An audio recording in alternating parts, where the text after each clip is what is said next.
ہارون رشید کے زمانے میں بہلول نامی ایک شخص دیوانہ بنا ہوا تھا۔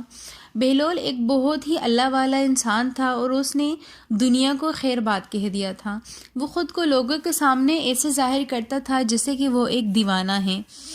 ایک چلاک آدمی نے جو بہلول کو واقعی دیوانہ سمجھتا تھا، ایک دفعہ دیکھا کہ بہلول کے پاس سونے کے کچھ سکے ہیں اور وہ اسے اچھالتا جا رہا ہے۔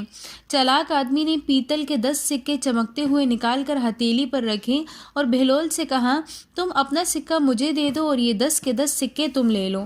بہلول نے کہا، پہلے 3 مرتبہ گدھے کی بولی بول کر دکھاؤ۔ وہ شخص سمجھا کہ بہلول اس کے دام میں آ گیا ہے۔ اس نے فوراً 3 مرتبہ گدھے کی آواز نکالی اور بولا، لاؤ اب سکے مجھے دے دو۔